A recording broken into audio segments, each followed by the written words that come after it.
just a time of fun, learning about organization and about ministry and just being organized for ministry. And we are so grateful for Cathy to be in town and to share with us. And Lord, we are so grateful for what you have done for us and for our fellowship that we share because of you. We pray this all in Jesus' name. Amen. All right. I'm going to pass this over. Thank you. I think I'll just keep it. Let's see. Can y'all hear me? Okay. So thank you for that introduction. Real funny, though, to think about the whole history of Samford in our lives. Not only did my husband come to seminary here, my grandfather went to Samford. My sister and brother went to Samford. They ended up staying here in Birmingham. That's why I have family here. And then my daughter came to Samford. And then I have 3 nieces and a nephew here. So there's a lot of Samford in our family. So we have a love for it, especially a love for Beeson. These were just the sweetest times here. I can't believe that Dr. Thielman is still here because he was one of Todd's favorite faculty. And as you can tell, he was really young when he was a faculty here because He's so young. I know, he's just got that young at heart too. So yeah, we had some really great times here, but this was the time where really I was struggling with ministry, like where's my place in ministry? So maybe, some of you are there, whether it be as I'm looking to be a pastor's wife in a couple of years, what does that mean? Or I'm going into ministry myself because I've kind of done a little bit of both.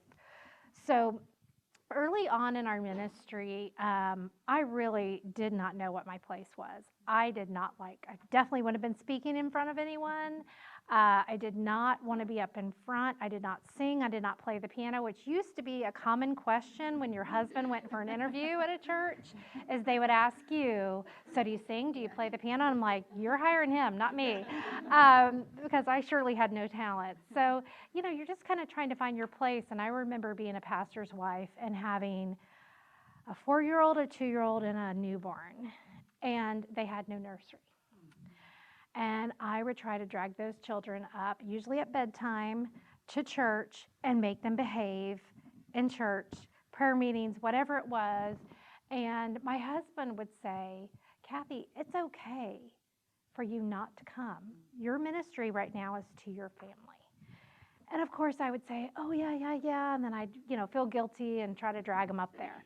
But, of course, I've grown up a little bit since then, so maybe I can help y'all understand some of that.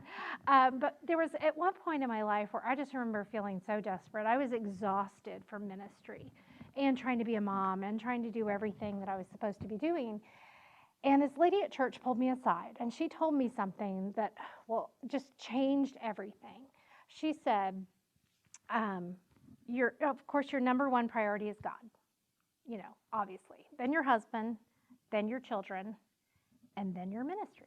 I'm like, yeah. She goes, what you're doing is you're getting your ministry confused with your relationship with God, which is really hard to do because you're like, this is what I'm called to do, right? So I'm supposed to, it's my service to God.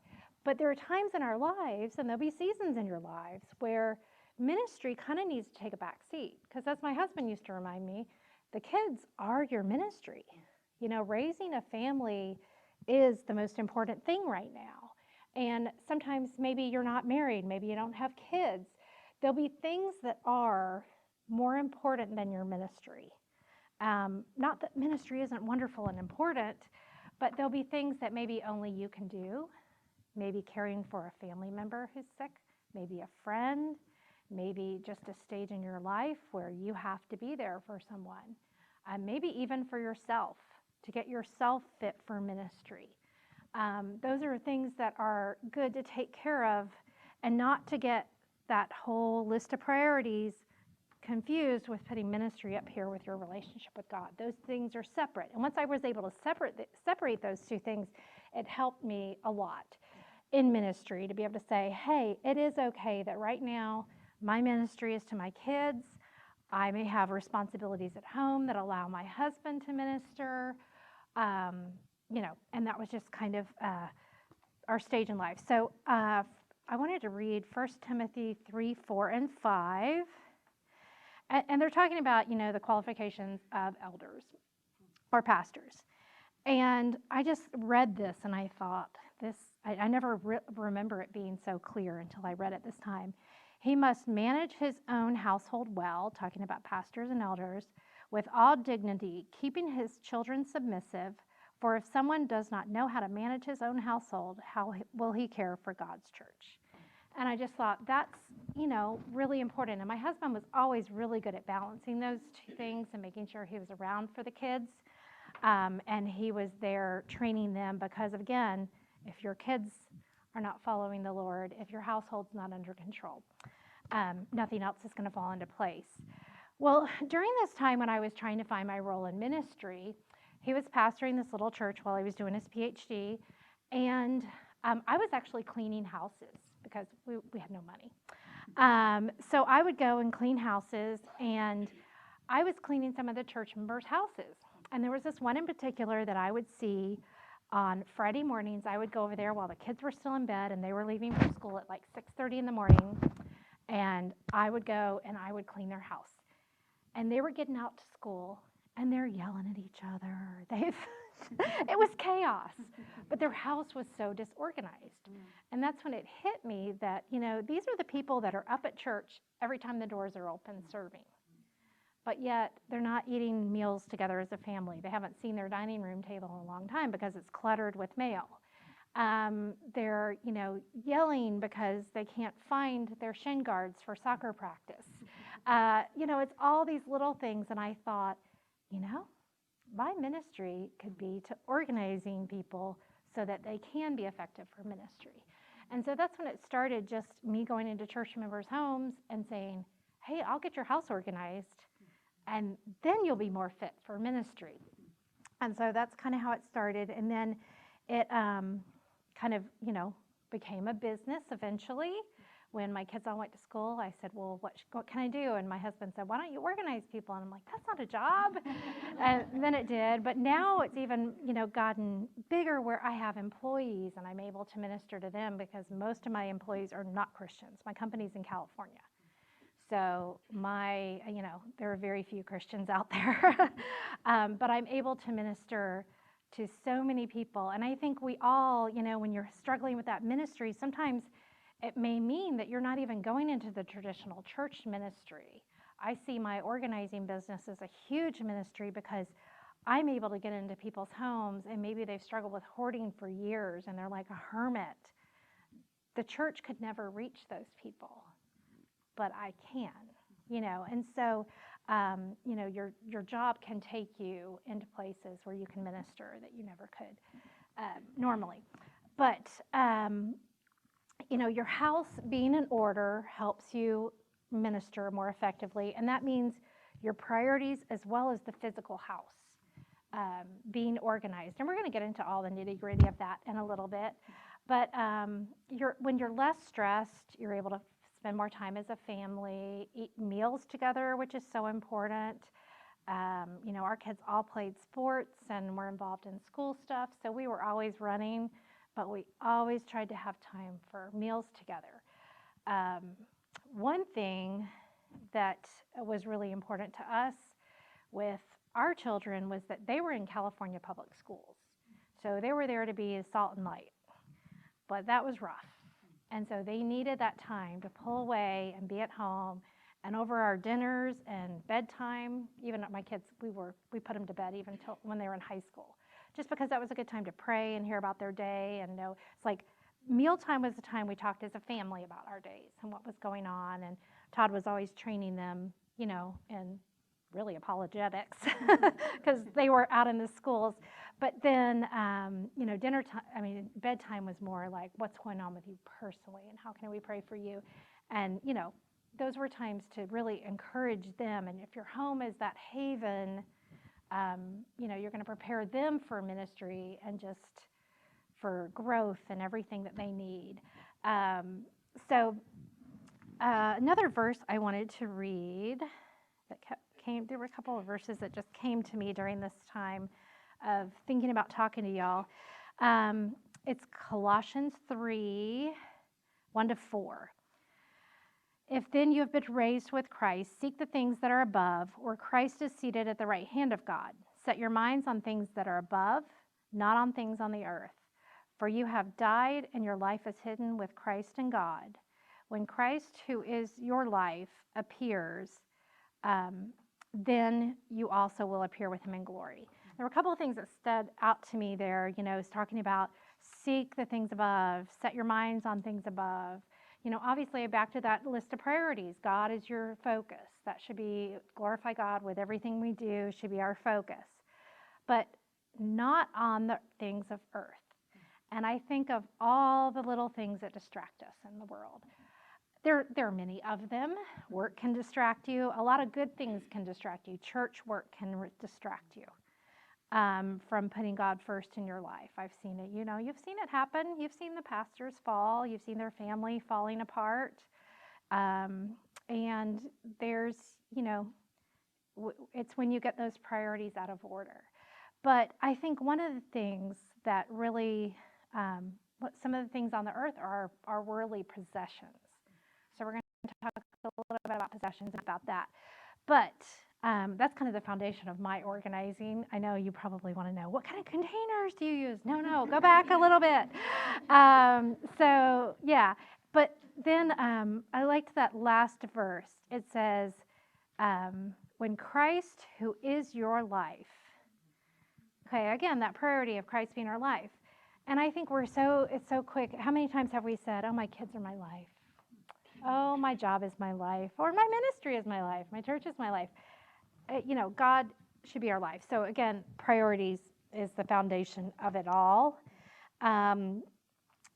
So let's see. So kind of to summarize, talking about your home, I love the title you gave it, Creating a Haven Away from Ministry Where You Can Refuel and a Home Where You Can Entertain. Because those are some of our priorities, right? So I think your home should be a place to refuel and recharge. If you think about you drive your car and you never stop at a gas station, eventually it's going to die. If you never charge your cell phone, eventually it's going to die. We as people need to have a place to pull back, get and kind of have a break from ministry to be able to refuel and get back out there. And I know y'all are young, so you probably still have lots of energy, but there'll come a day where you need to refuel. But start that early, having that protected time. We were actually talking when we went on a little tour with Dr. Sweeney. We used to live in married student housing, which was behind the baseball fields over there. There's still a couple of those apartments over there, but my niece lives there. They're really old buildings, really old. And back in the day, they had Harvest Gold appliances and brown carpet, and that was about 30 years outdated 30 years ago. My niece said they still look like that. So now we're 60 years outdated. But we lived over there, so Sunday nights, we did not have church on Sunday nights. My husband pastored, and so we walk around campus, and that was just our time just to relax. And so we went on the same walk with Dr. Sweeney. It was fun. So have a time to refuel and pull away. And that kind of continued as our kids were growing up. Sunday nights were just off limits. That was family night. Every once in a while, there was a special concert at church or something that they wanted to go to that we let them off for. But that was just kind of like, you can have friends over Friday and Saturday night. Our house is always open. But on Sunday night, it's just us. And so to have those times built in, when you're young married, for you and your husband, maybe you and your friends, just a time to refuel. Then, of course, also we want to have a place where we can entertain, share Christ with people, encourage believers. And so that's really important. And your house does not have to be perfect. And that's the number one thing I teach people in organizing. You do not have to have, if you strive for perfection, you're never going to hit it. We should know that as Christians, right?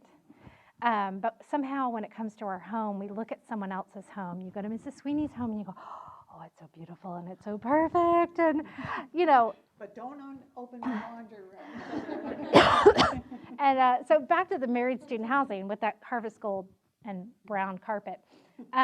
They were lovely apartments, but I didn't think about the fact that people are going to say, oh my gosh, your carpet is so disgusting dirty. Just don't sit on it. It's really gross. But we were always having people over at our house, and, that's just fun. Don't worry about what your house looks like. People aren't going to be there to judge. They're not coming in with a white glove. And I think it's really important for you to have a comfortable home where there are those signs of life, my husband used to call them, because I would find myself like picking up the toys while my children were still playing because there was so much clutter everywhere. And he'd be like, those are signs of life, that's good. I started like getting used to like those signs of life. I said, I don't want to be one of those houses where my kids are like teenagers and their friends don't want to come over because they think, oh my gosh, she's going to get mad if I spill something, or so I would just leave crumbs on the floor. And then, of course, I'd have to walk by them. And it was therapy for me. And I would get used to that dirt and things that weren't normal for me, but it allowed me to have a home that, was functional and comfortable, and people didn't feel like, oh my gosh, it's perfect and I can't go inside or I might make a mess.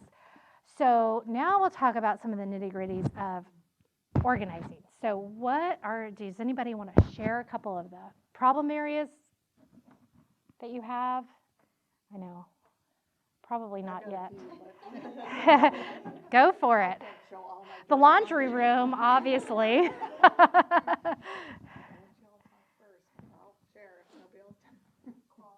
Closets, so clothes, you like clothes.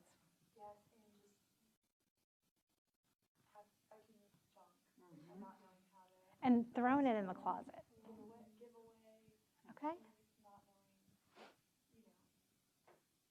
And that's the hardest thing, is making that decision. Like, what do I do with the stuff I don't really want it, but maybe I pay good money for it, or it's still useful. What am I going to do with it? Yeah. Anybody else? Dishes, yeah. Yep. Dishes and laundry. Those are the things that aren't fun to do, We like to cook, but we don't like to clean. We like to wear clothes, but we don't like to do laundry, right?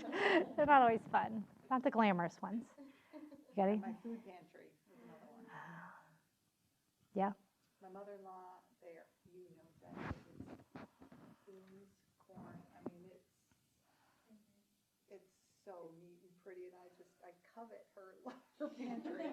And, if you've ever looked, you think you're looking for my garbage can, and you end up in my pantry, and you'll see that Miss Sweeney's not that organized. Okay, in the pantry, yeah. Yeah, that is. Things are, but it's not organized. Doug can't find anything in there. Okay, well, y'all keep thinking. We'll talk about more later. But the first step I always tell people to do in organizing is let's not start organizing stuff yet. Let's purge. And back to that verse. Let's see, where are we? Yeah, I got it on here. 1 Timothy 3, 4, and 5. Colossians. Not focusing on the things on the earth. And I think so many times, so a part of my business also is helping seniors downsize and move into senior housing. So I see people across the spectrum. I see the hoarders that can't let go of a thing. They've accumulated so much all their life, and they can't let go of anything. And literally, we have had clients who we get them all moved in, and they keep going back to the house, pulling stuff in. They have tripped and fallen and broken hips, and tripped and fallen and died. I mean, we're talking, their stuff is killing them, literally. And people will, and you look at hoarders, hoarders, bless their heart. There is a psychological disorder there, and we try to understand that, but it is so hard that they are so tied to themselves, their stuff, that they will put aside family and friends and just shove everyone away so that they can live amongst their stuff. And many times it is because stuff is easier to deal with than people, because they've usually had some traumatic stuff in their life. For any of y'all wanting to go into counseling, that's a great field. Getting rid of stuff. So I like to tell people to think about the present. What do you love and enjoy today? What is functional for me? Let's not think about all the keepsakes in my life. Yes, we can keep a sampling of those to remember stuff by, but when you start having children, does anyone have children yet? Yes. So when you start having children, it's really hard to not want to keep everything they touch. You feel like a terrible mother because you hear these people going, well, I saved this and I saved that. Well, I can tell you when my kids left home, they didn't want any of it. And so I had maybe one box each. And they looked in it and went, I don't really want any of this. And I'm like, okay. So then I organize people that we get it down to like 25 boxes. And I'm like, do you still think your child is going to want to take 25 boxes away? Would y'all want to take 25 boxes in your little apartments or wherever you're living right now? So think about what they really want, and the sampling of things, keepsakes, but not dwelling on the past, and then also not in fear of the future. I might need this someday. I need to hold on to it. But to plan for what you love and enjoy right now and what's functional in your life. And when it is no longer functional, to let it go and let somebody else enjoy it. And that is so hard when you're in your clothes closet and you run across something you bought and it's still got the tags on it and it was a little tight, but I thought maybe I'd lose a couple pounds and it would fit. And here it's been here for 10 years, so I think it's time to go. Or things like that. So there are all the reasons we keep stuff. But then I have to imagine myself donating that same piece of clothing that with the tags on it, and somebody that is that size coming down Goodwill's, aisle and finding it with the tag still on, and so excited. So at least I'm blessing someone else. But, just making sure you're always getting rid of stuff once you don't need it anymore and passing it along. And you don't have to actually hand it to the person. You can give it to Goodwill. They're excellent at finding the person that needs it. I know you have Hannah Home here. I used to always give to Hannah Home. Are there others that y'all give to? You may not have been here long enough. Quite a few. Salvation Army is big. Yeah. The clothes closet or clothes horse. What is it called? Love Lady? Love Lady? Yes. Okay, good. Yeah. But find it something you feel comfortable giving to and give to them. And get rid of all of that excess. Okay, so there are a couple of approaches that I like to take when I am purging. And the first one is if you have like a 4-hour block of time to, hit that room and just do it from top to bottom, you're going to go through and kind of touch everything. Is this trash, donate, keep, or the key is elsewhere? Have an elsewhere box. Because you're in that craft room organizing and you find something that goes in the kitchen and you go elsewhere and all of a sudden you start organizing that space. So have that box and at the end of the day, go put it away, but don't let yourself leave that room. Like I block clients in the room sometimes. Oh, sorry, there's boxes here. You can't get out. We've trapped you in here because you have ADHD. And, but, stay in that space and just say, what am I doing with all this stuff? And touch everything. Because sometimes we can kind of glance in a closet and go, I think everything's good. But then you start touching it and you realize, don't do the Marie Kondo method. Does anybody know Marie Kondo? Where you pile it all on the bed. It's overwhelming. I think she's even admitted to that now that she has children, which is, does it bring me joy? Yes, that one. Yeah, Marie Kondo method is a little bit overwhelming when you bring every article of clothing and she takes it off the hangers and I'm like, oh no, that's not going to work.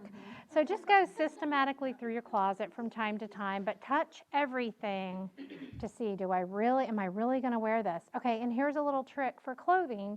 If you haven't worn it in a while and you're not sure, turn the hanger backwards. Michelle, you must be an organizer. All right, so you turn the hanger backwards and then give yourself a couple months, 6 months, whatever. And if you haven't worn it, so if you wear it and you like it, turn the hanger back around. If you don't like it, donate it. And if you've still got hangers backwards in a couple of months, let them go. Yeah. I still have wool sweaters from Chicago that I keep thinking, I'm going back Twice a year. I don't need 10 sweaters worth of below. Right. Yes. I'm trying to think. There was somebody the other day moving up north, and I was like, she's like, I'm gonna have to buy all new clothes. It is a different world, but you never know where you're gonna go. So you might even keep a little box of those sweaters for if you do go back somewhere. Now, another approach, that takes a lot of time. You really have to be able to commit a chunk of time, a Saturday morning or something to that. But if you don't have that kind of time, I tell people just grab a trash bag and go around and pick up things that are clearly trash. Junk mail, anything that's broken, needs to go. Just take a bag of trash out and you will have made a dent. And the same goes with like donations. Take a bag around and get donations, whether clothes can go in a bag or maybe it's kitchen, you want to take a box that comes from Amazon. Just make sure it's always going out as it comes in. Now moving, because I know y'all are probably in the stage of life you move a lot. We've never gotten out of that stage, I don't think. My first move was to Birmingham for Beeson, and then after that, I think we've had 20. Yeah, it's been, we were in California for 12 years. That was the longest we were anywhere. But that was really because of the age of our kids. We wanted to stay there and, be there for them to finish school. But moving is a great time to organize. So if you're packing yourself, which most of the time you will be these days, just have a donation box sitting there. Well, okay, let me tell you 2 approaches. If you have more time, I like to go through the entire house and just pull out stuff like I'm reverse shopping and leave everything in place so that when I go to pack, it's all ready. But let's say you don't have time for that. So say you're moving to Florida and you have all those wool sweaters. Those might be something you're planning for your move and you just don't take, or you take one for when you visit Chicago. But the second approach, if you don't have time for that, is just keep a donation box next to your boxes when you're packing. And anything you see, like don't get so into packing mode that you're going too fast and not making decisions, but as you're packing, be asking yourself, do I really want this? Do I want to spend money to move this? Do I want this in my new house? It'll help you to be more organized when you get there. But that's a great time because you're going to be touching everything in your house anyway. So those are some of the ways to get rid of stuff. But it is a little bit being ruthless because you will feel bad, like, oh, that was a gift, or that was, and my husband will tell you I am not sentimental at all. He's very sentimental, and he hangs on to a lot of stuff. So the next thing is to develop organizing systems. So you want to have systems in your house. Everything has a home, everything has a place. You may want to put containers and labels, and it doesn't have to be anything fancy. The Dollar Tree has fabulous containers. Walmart has fabulous containers. You do not have to go to a container store. You don't have to spend an arm and a leg. You don't have to, the home edit. Does anybody watch the home edit? Okay, I sit there in my mind and calculate how much the containers in those pantries or whatever they're doing cost. It's like thousands.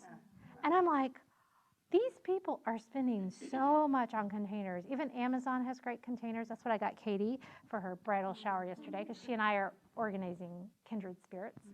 And she was so excited. She was like all giddy. And I'm like, yeah. She's, and everybody else is like, you got our containers? I knew she would appreciate it. But, having containers and labels and knowing that there is a place for everything. That place is a convenient place for you to store it. Let's just take, for instance, a laundry area. So you've got a little closet for your laundry, and you've got a shelf above and then a shelf that's really high. So you've got your washer and dryer here. You're going to want to take things like soaps, right? The things you use all the time, every week, on that first shelf. I know this kind of makes common sense, but you'd be surprised at how many people don't. And then those top shelves that are really hard to get to, put a container up there and then put like extra cleaners or specific, cleaners that you have, or some towels. But if you have the container, it's easier to pull down, get what you need, and put up. Same thing, containers can be really helpful for like spices. You know how if you have a shelf and you just have loose spices, I'm staying in the Airbnb, and I want to organize the whole time. They have like 3 or 4 of every kind of spice, just kind of randomly on the thing. But that's what happens when you don't know what you have. And so if you put like a little basket, pull it down. You can also use the upper cabinets a lot better when you have baskets. And usually in the kitchen area, they have the cabinet depth containers versus the shoebox size and up in the container section.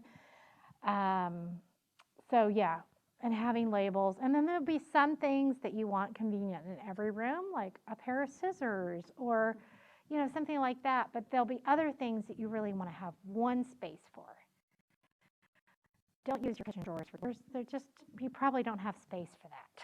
This kitchen also has a bunch of junk drawers, and I'm like, you've got all the, utensils crammed in here, and then junk. So, yeah, I have not organized it. I've wanted to. My junk drawers either.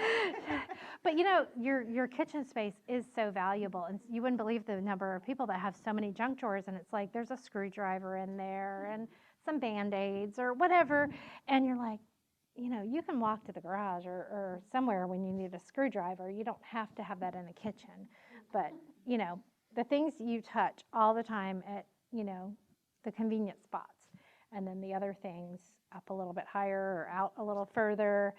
And then the biggest part is maintaining the systems. So I will get, beautiful systems done for clients, and then they say, well, it didn't work. I'm like, well, I don't live here to put things away. So some of the ways you can maintain are, so for instance, paper happens to be maybe the worst part of anything. If you can go paperless, try to go paperless as much as you can. Put your bills on auto pay. Do as little paper as you can. There's like the Direct Marketing Association, which is dma.org. You can go on there and get on the Don't Send Me Junk Mail list. There's a couple other ones like Catalog Choice. You can go on there, and if you're getting a bunch of catalogs, probably not. It's all my old people that get the catalogs. Charity Navigator, they also get a bunch of those because people donate to charities and then they sell their name to everybody. And so paperwork, go get your mail and handle it immediately. Go to your recycling bin and just start throwing all the junk mail in there. Maybe shred some things, and then take the very few things that are even worthwhile and go take care of them. I even like to, if you do get a bill that you have to pay manually, go and pay it right there. Or put it in a file if you're not ready to pay it yet, and make sure you're going to pay it. But have things, files rather than piles, and for things that are action items like that. So you don't want to put a bill that needs to be paid away in a drawer. You want to have like some kind of system on your desk or on your countertop that is for those things so they don't get forgotten. But paperless is actually the easiest, and y'all are young, so you can probably learn to do that. Does everybody in here that's really paperless? Like this? No, well, not totally. I don't think you can be totally. And there's some things I still like to eyeball, but getting a paperless system set up, and like files for now, like I got my insurance stuff the other day when insurance renewed, and I get these packets that thick, and I just scan them and put them on my computer, and that way if I need to email the file, it's right there, it's all ready to go. But my documents on the computer are set up like a file, so there's a folder that says like insurance, and then you've got home insurance, life insurance, all the different insurances. And so just think like a filing system, but on your computer. You don't want to just throw it all on there where you can't find it. And then also in the name, put keywords, and that helps you find it better too. Are there any other paperless systems? Mine's really basic. Does anybody have a good system that they like? But especially that keeps a lot of paperwork down, especially when you have small spaces and you're going to be mobile and you don't want to have to move filing cabinets full of paper around. Laundry is another one that is really bad in most houses. And so find a system that works for you. For me, I get easily overwhelmed by laundry. And it just, I think I start to twitch if I get more than 2 loads. So I have to do my laundry. As soon as I get a load of whites and darks, I'm doing laundry. When the kids were at home, I think I did it every night. But then I have a good friend, and she likes to take all day Saturday and do laundry. That sounded like torture to me. I would walk in that laundry room. I remember seeing it one time, and she just had piles of laundry. That was her thing. She enjoyed it, and it didn't bother her. She didn't want to touch it during the week, but was okay with doing it on Saturday. So find what works for you, but have a system. And the key to laundry is you let the machines do all the work. I mean, really, it's so easy, so much easier than our forefathers. It washes it, it dries it. All we've got to do is fold it and put it away. But so many people throw that, well, yeah. They leave it in there, and then it gets all wrinkly again. Or better, I see it thrown on the ground. And I'm like, no, you've got to wash it all over again. So just get in the habit of when it's hot and it smells so good, take it, throw it on the bed, fold it up. You know, for my kids, I would give them like a stack of clothes to put away when they were little and didn't quite know how to do all that. A little bit at a time, get them independent with their laundry. But, just get it done, put it away. It's a little bit, it's what, I think the maintaining part is the hard part because it is the hardest part it's the hardest, there's less glamour in it. It's the hard part. So like we were talking about doing dishes. I mean, cooking's fun. Doing dishes is not. But instead of letting them sit out on the, counter for a week and get all crusty and moldy and nasty, and then it takes a lot longer to clean, we just always used to, and my husband and I still do this now that the kids aren't home, but we would just attack the kitchen as soon as dinner was done. Somebody's putting up leftovers, somebody's loading the dishwasher, somebody's washing by hand, everybody's doing their thing, somebody's wiping the countertops, and boom, it's done.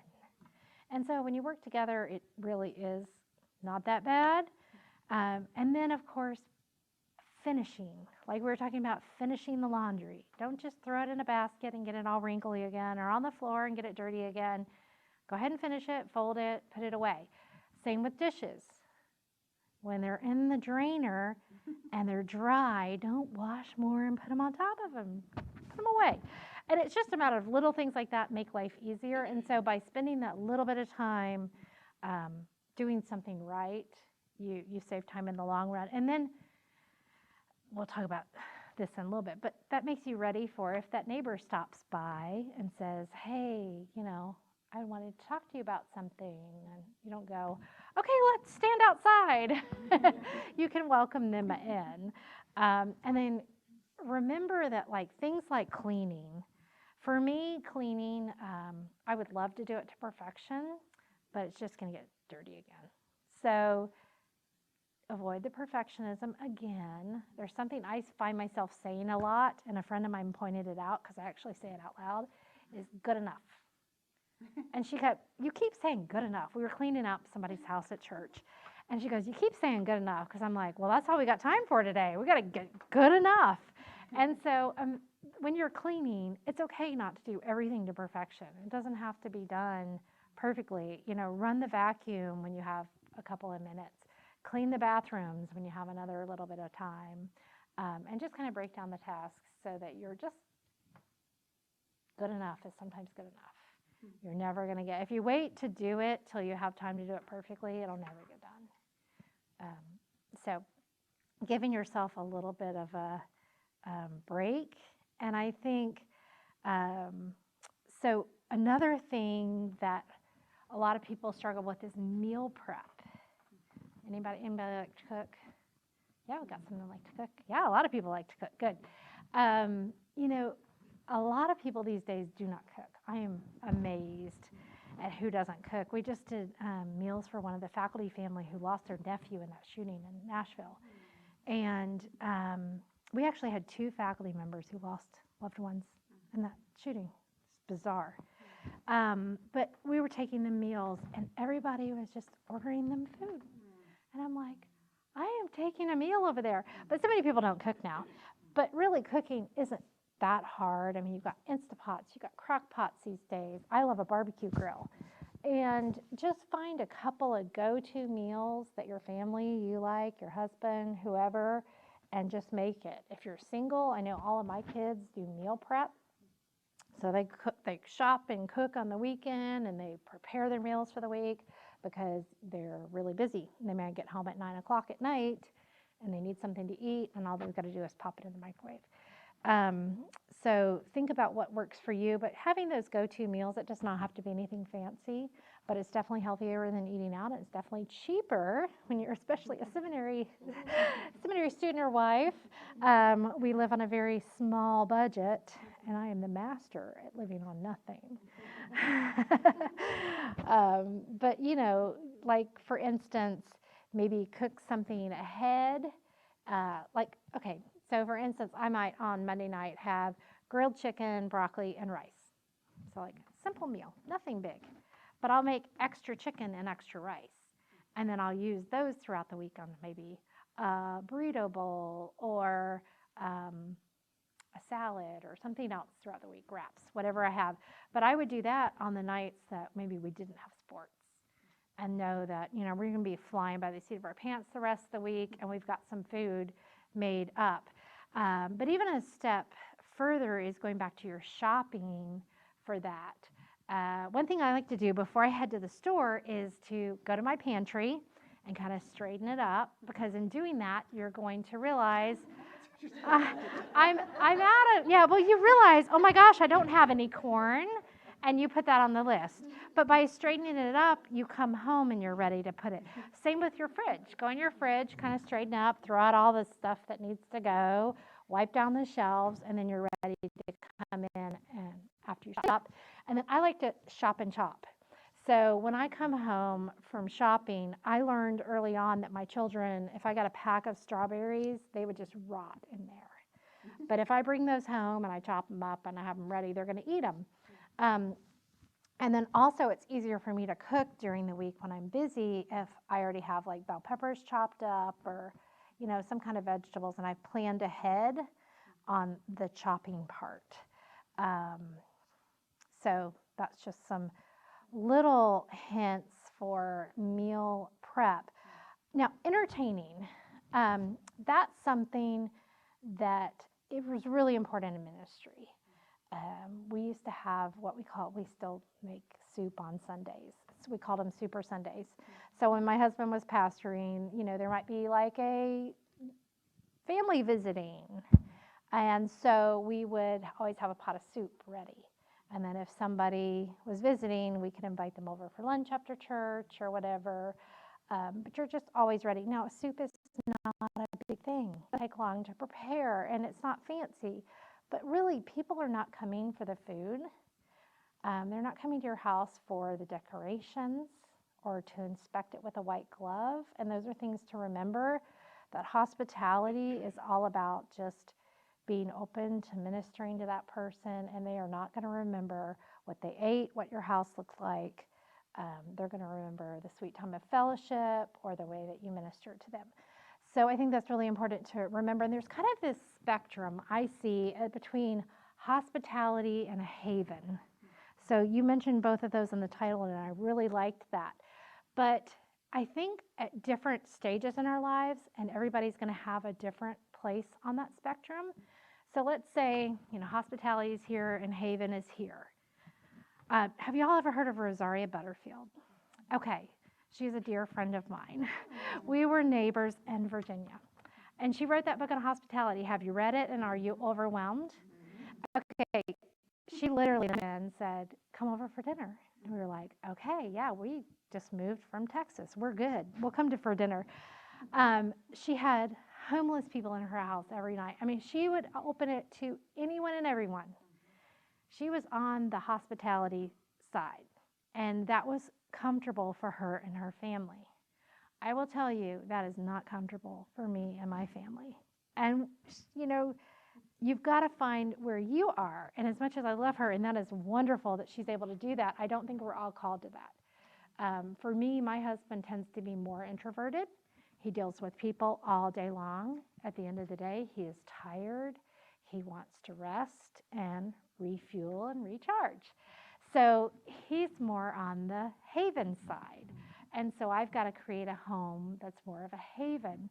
And for like when my kids were young and they were at home, there was a little bit of everything. So we had our house open. We wanted all the kids to always be at our house. We had football parties, hundreds of kids at our house. It was crazy. You know, feed them pizza and they will come. But we did all kinds of things. We wanted our kids to be able to have their friends over, especially so we knew what was going on with them.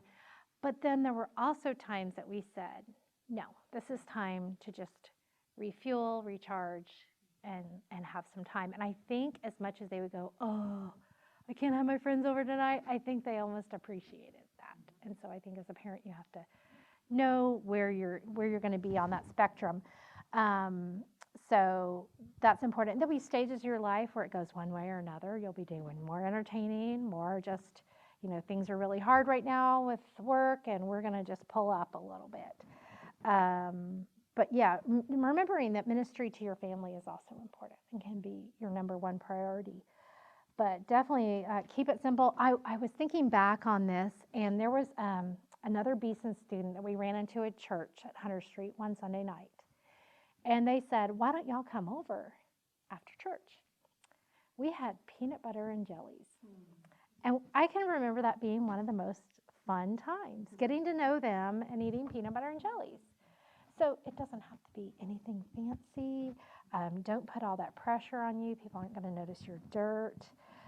But most of all, you know, avoid the perfectionism and thinking you have to have that, because just having a heart for ministry and being open to that and having your home as a place where you can minister and enjoy yourself. So that's kind of my spiel. Do y'all have questions? And you can do Stump the Organizer. I'm really, I've been doing it long enough that I don't mind that at all. Tell me your questions, things that you want organized that I didn't cover. Come on, Stump the Organizer. Okay, you talked about laundry. Yes. We have the problem in our house of the clothes that aren't dirty but aren't clean. Yes. So there Yes. clothes corner. They can be worn again. They can be worn again, but they kind of end up cluttering space. What do you Yeah. think about that to Well, not do laundry all the time? right. You might have if you had room to have a section in your closet of things that are worn and that you know you want to wear again, but then wash next time, you can have that. Or a lot of clients, I'll do hooks. So if you have room for hooks, yeah, I know. And these small spaces, it's really hard, you know, at this stage in life. So I would just say if you have room to hang them and just have that section where you know that's where it's going to be worn again, because we do rewear things. Yeah. Then it's less laundry, right? My question, how do you get, or like for you, I'm guessing not everyone in your family was like an organized person or personality. So like, I really like being organized, but my Okay. husband is not. So it's like, if you create these systems, and even like, when I was growing up, I was like the kid who would be like, Mom, can I organize pantry for you? Yeah, me too. I would. I get it. Nobody in the house would keep it, and it didn't last very long. So like, Yeah. if you are an organized person, or you like create these systems, but like other people in your family are not, like, I don't know what you did about that. Well, and yes, of course I had that. So my husband tends to be more of a pack rat. And he's pretty organized, so he'll go with a lot of systems. But I'll tell you honestly, and this is not the best approach, I ended up doing stuff for my husband. I would not do it for my kids because I wanted my kids to be independent. But I would end up doing stuff for my husband because he literally is kind of like, you know, the absent-minded professor. It really is not important to him. And so his mind is on much greater things. And I would just take care of it, put his laundry away for him, but I would never do that for the children. I wanted them to learn to be organized, and now they do appreciate it. And it takes a lot of work, and you don't ever want to be like, I don't know, and you don't want it to be uncomfortable. There were just we would always make a game out of it. So if they didn't put let's say I tell them to go put their toys away and they don't, they would go in the Saturday basket. It went away. your homework was in there. Well, I'm sorry. That was the consequence. I told you to put that away. It's in the Saturday basket. You'll get it Saturday. And all of a sudden, there are consequences, and they will, get trained. But and I used to tell my kids that they were one step away from being organized because they would go throw my scissors on my desk. No, where did you find those? In the drawer. Okay, put them in the drawer. But yeah, again, there's always going to be different levels of organization, and sometimes it will fall on you just to keep it all up. But the more training you can do, the better. It really is good for kids to learn organization. It's probably a great tool or instruction and pointer.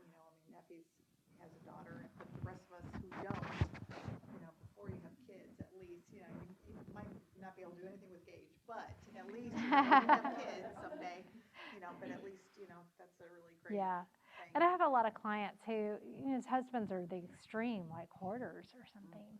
And they say, what do I do? And I'm like, there's just areas that you just let your husband maybe give him space. Like my husband's bookshelves. Oh, they drive me crazy. They're just he gets new books and he just shoves them on top. And then he's got papers that go with the books. Oh, they're shoved on top. And I'm like, So he has his spaces that I'm like, that's your organizing system. I'm going to let you have it. His dresser's a little cluttered. But again, the part that I'm in control of is going to be a little more organized. And you do with all of this. I know that it is important to get everybody involved in it, whether it's cleaning or doing dishes. It doesn't have to all fall on you, but you may find that as women, we tend to be the managers of the home, and sometimes that's okay. It doesn't mean we're the boss of the home, the head of the home, but we tend to be the manager. So a manager doesn't have to do everything. They just have to make sure it gets done. So maybe having a honey-do list for your husband. And I find that having an outside authority rather than me nagging, like if I say, are you going to fix that faucet? I don't want to be nagging him. But if I put it on the list, he pretty much goes to that list when he's ready, when he's good and ready, and he does it. But, just being the one that organizes the home. But it doesn't mean you have to do everything. Because a lot of you may have jobs where you're working just as hard as your husband are. Right now, I work full time, and so we share a lot of the load. Yes. Kind of on top of that, I have my little girl Oh. at home right now, and my mind thrives in things being put away, having space, fight the tension, what's your phrase? Signs of life. Signs of life. Yeah. Were there times for you that were times that I'm going to make order? And I guess something I struggle with is wanting to do that throughout the day. Should I do yes. have a structured time of doing it like at this time Yeah. instead of being Martha all day long? Right. Oh, I'm such a Martha. I get it. Well, and I think that's a very good point, because you do want to have those times that, like for instance, when my kids would go down for naps, I would make them kind of clean up the room if they were playing in there, because you don't want distractions from rest. If they use toys, they kind of were in the habit of taking one bin out, playing with their cars, putting the cars back before they got something else out. And that's kind of a more of a maintenance. And then of course at night, always picking up the toys before bed and going to bed with the house. I think I do that with my own home too, just going around, and before I go, I know in the morning I'm going to hit it and need to get going early. So I want the dish drainer cleaned out. I want the dishwasher, unloaded and put away if it's ready, and just kind of go through and make sure everything's ready. If you have kids' backpacks hanging at the door with all their stuff in them ready, but by doing that, and then I think the key is to make it kind of fun and a game, is maybe to turn on music and say, hey, it's our 5-minute cleanup, let's get it done, and then set a timer. Of course, now we all have them on our phones. I'm doing the old kitchen timer. Listen to me. That's how old my kids are. They're all older than y'all, I'm sure. So yeah, I would set the timer, and then it kind of gives them like, oh my gosh, we got 5 minutes, and then they get done. But it's a little more fun. I didn't want to ever be a nag, but I did want to create that order and keep the order. And I don't know, does that help some? But just find your times that you want to have it kind of cleaned up.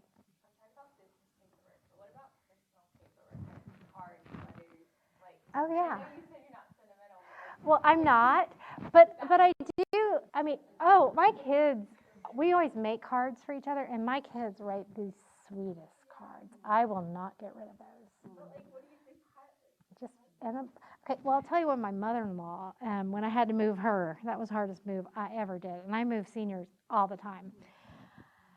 She had dementia, and her husband passed away, or Todd's dad, and then we had to move her. She had saved, she was the most sentimental person I ever knew. She saved every little card, and it would just say, love Cathy, or whatever. And so I went through, because she had dementia, I couldn't really do that, and I got it down to one little cute box that I found for her cards so she could read through them, but I only kept the ones with very special messages.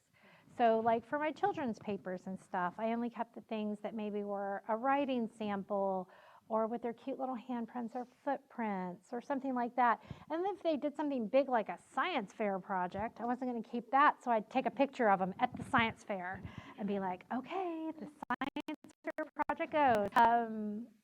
But what did we get back on track? But it's not an all or nothing. It doesn't mean you have to get rid of all your cards or none of your cards. You can kind of pick and choose the ones that are important to you. But if you're a more sentimental person and you're inspired by those things, you need to save them. What you don't want to do is, put them out in the garage or an attic or a basement or a storage unit and just accumulate. You want to have them somewhere. Like we used to keep Christmas cards that came in and then take that time to pray for those families throughout the year and toss them after we prayed for them. We've moved so much, I had to be streamlined. But find where it's good for you, because if you are a more sentimental person, you're going to want to keep more. Definitely. I feel like my husband is the REF intern here at Samford, so he works with college students, and every other Sunday, 17 of them come over to our house for a meeting.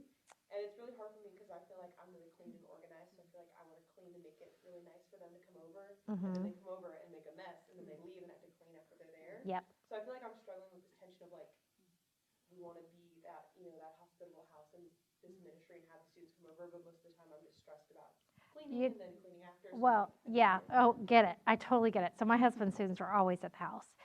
And I'm getting to where I'm starting to say, I will clean a little bit. Like, I want my bathroom to be clean if somebody goes to the bathroom, but I know the floors are going to get to be a mess.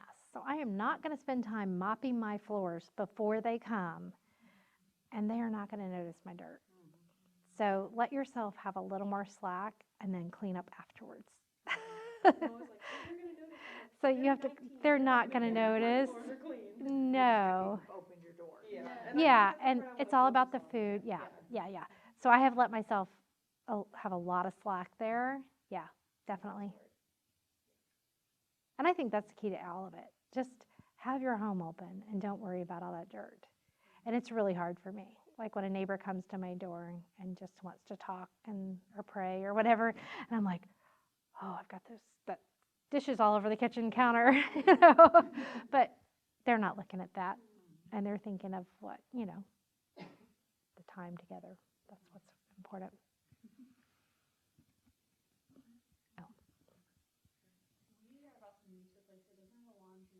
Oh, yeah.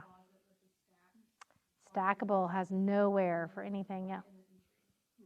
Oh, in the entry. My daughter has that in her apartment. It's so awful. You walk in the front doors, there's the laundry, and there are no doors.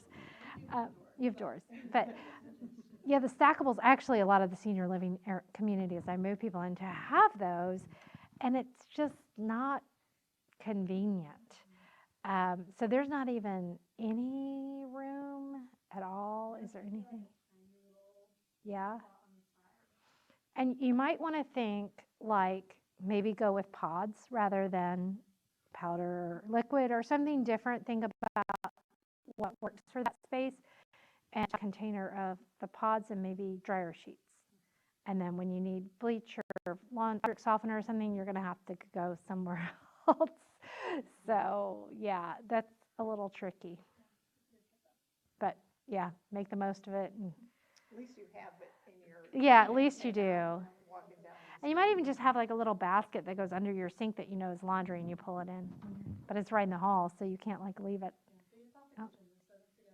Oh yeah, yeah. Just have a little, under the sink is a good spot for that. Because most of the times under the sink, all the stuff we have, we don't need. So hoe that out every once in a while. I need to do it myself. Yes. The question was just, sometimes I struggle in my kitchen particularly, things making sense. Organizing will by the space a bit more. Yeah. But I just realized this for families being in, of it not making sense to them. Why are the mixing bowls here, then your measuring spoons are here? And that's more just because of Space. my cabinets are weird and it's just what fits. And in a small space, you kind of have to do that. Yeah. And you might have to find things that, because there are so few drawers, like a crock of your utensils that, you know, gives you one more drawer, or a knife block or something like that that's going to take up less drawer space. But yeah, sometimes it's not always perfect. But as long as you know where things are. And you do want to, I mean, ideally, we want to have a baking section, and we want to have the utensils by the stove, and just whatever makes sense. And just know when you do move into a new place, one thing I tell people, because we do the seniors, is let's just put it all away and we can always move it. But if you sit there and like overthink it and want it to be perfect, you're not going to make any decisions. You're going to sit there and live out of boxes for months. But just put it away and then say, you know, I put my glasses in this cabinet, but I'm finding I need them here, you know, by the refrigerator or whatever. So, again, perfectionism. It's a killer. It's a killer. So, anything else? We can, you know, oh, go ahead. One question.